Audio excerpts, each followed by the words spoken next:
What's up, everyone? Today I have the most requested bike rack on E-MTB review. Every time I do an upright bike rack review, they say Velocirax, Velocirax.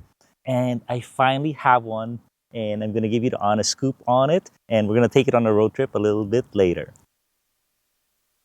All right, Velocirax. It's got cult-like following because of the black and red powder coating. It's got a distinctive look, but they've really figured out the engineering for an upright bike rack. It's not that easy to solve.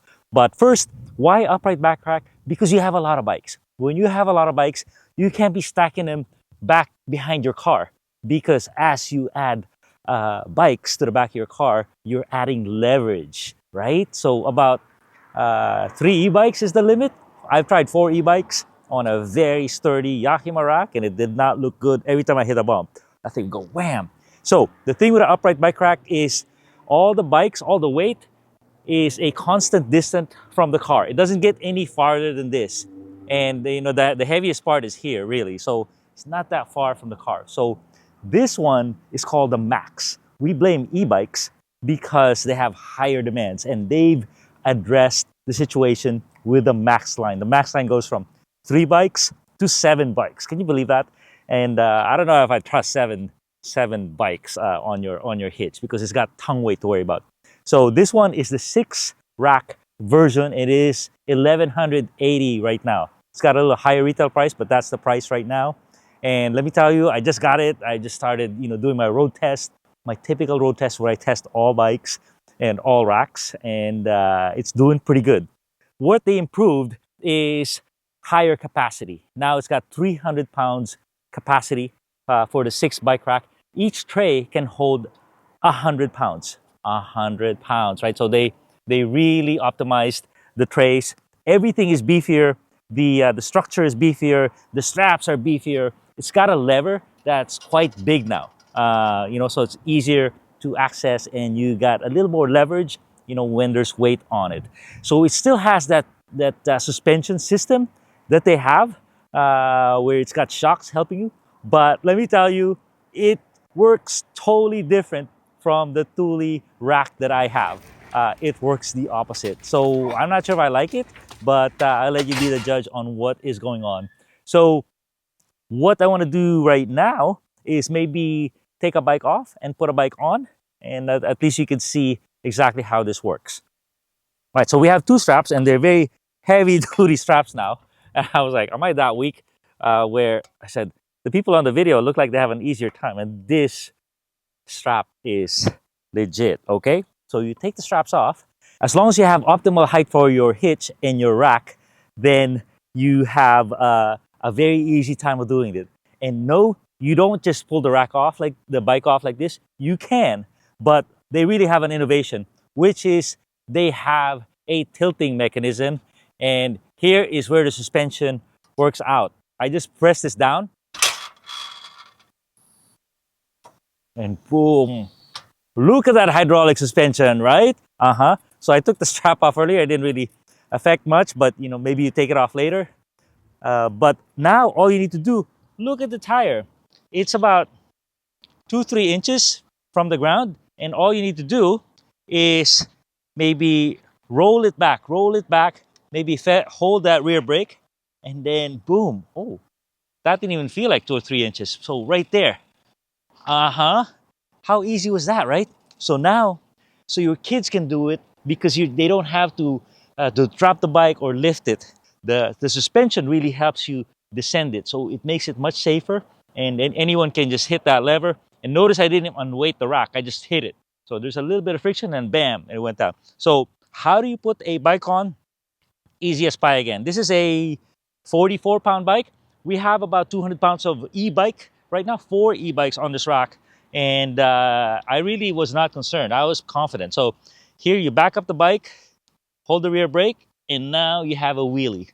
And what you want to do is you want to come at the rack at an angle. A little bit of an angle, so you're avoiding the handlebar of the next bike. And what I'm going to do, I'm going to put a space in between me and the other bike, and all you're doing is you're rolling it in. So the fact that you have constant contact between the wheel and the red bar and it's tilted, means you just roll it up, which is night and day. You know, you never have to lift that bike. Okay, so now I strap it in. So it is kind of hanging a little bit.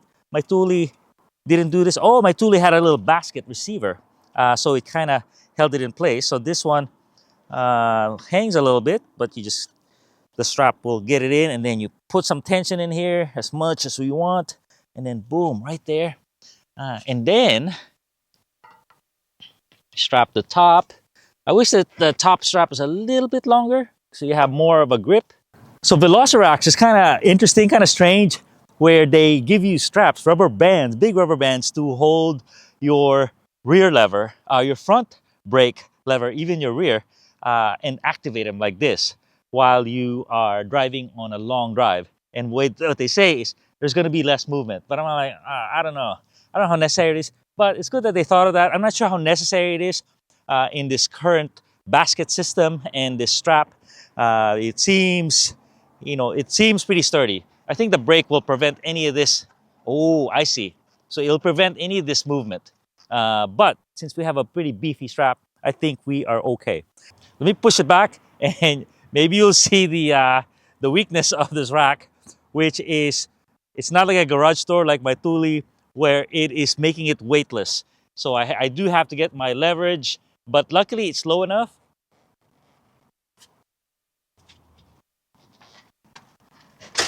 Oh, I wish that suspension worked, you know, to assist you going up.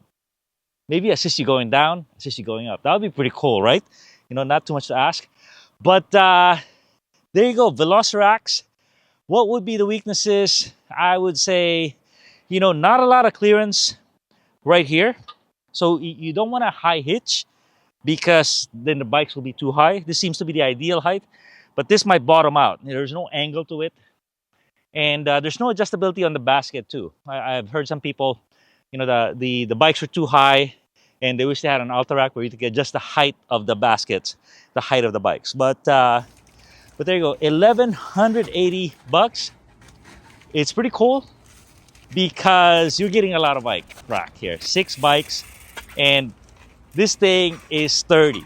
You know, the fact that you have 200 pounds and it's got this kind of solid attitude. I mean, that hitch alone, that little contraption where the skeleton mounts, is 22 pounds. That's how beefy this thing is. And everything about it is beefy. They seem to be the category leader, the One Up USA of vertical racks. And I'm excited to put some more miles on this thing. But I'm stoked so far. Before we get to the test driving, I wanted to give you some impressions about the rack. First is the company has an assortment of products. They take this category seriously. Second is we tried it on our lifted truck and it was a little too high, so we settled on the 4Runner, and you could see the tailgate can open.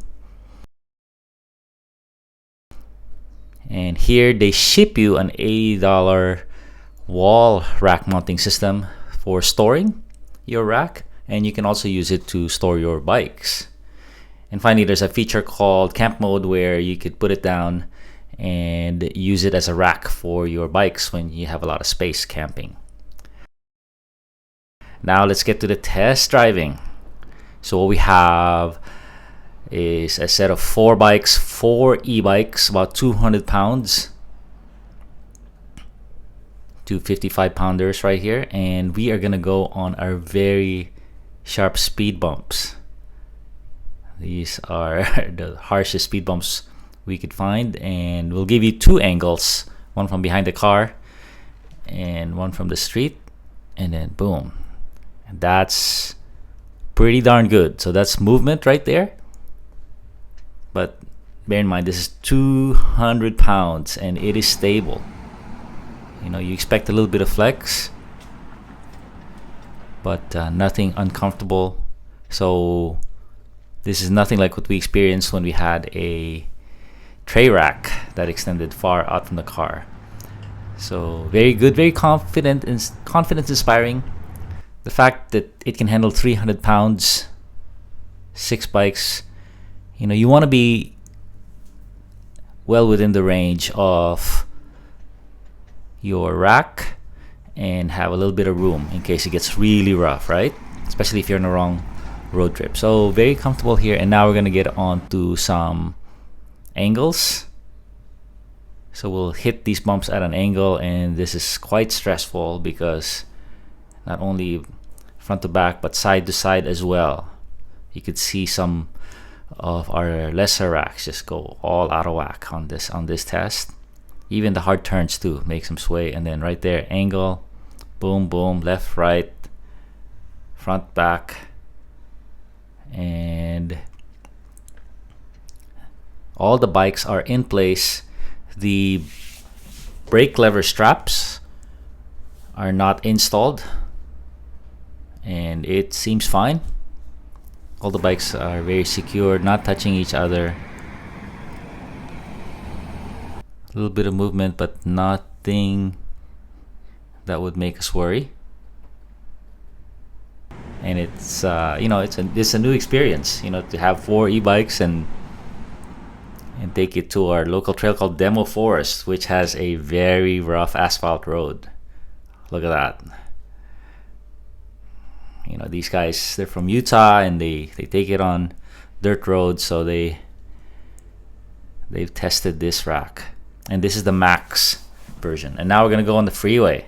The freeway is a true test because you can't really slow down for bumps. You have to go in the flow of traffic, and some freeways are rougher than others. They have freeway dividers when you cross overpasses and bridges.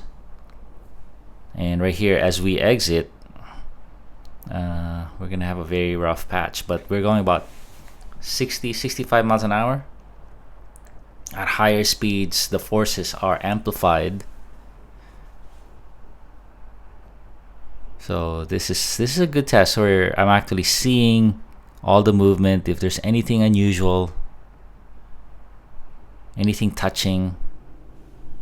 Like I said, 4 e-bikes, 2 55-pounders, and 2 45-pounders. So 200 pounds, and the limit is 300 pounds. So great that this rack has a lot of capacity, and it's good to be under the limits, just for those dynamic forces. And we actually think the rack can handle more, but you got to be careful of your hitch. The hitch has a tongue weight, and the rack is actually sticking out a little bit, so it's not at the ball of the hitch, right? So you want to be aware of that. Now, pros and cons: definitely quality, robustness, and a lot of new features on this Max 6. So many variations, 3 rack to 7 rack, and a lot of spacing options, so you are in control as the customer. So things we're going to watch out for: one is the ground clearance, if there's any off-roading involved. Another thing is, it would have been nice to have a integrated locking system, maybe ship that instead of the wall mounting system. But so far, we are very pleased, happy to work and show you guys this rack. We have an affiliate link in the description. If you buy through that link, it will help out our channel. So much appreciated. And hang on for the shootout where we compare all these guys, all the vertical racks together.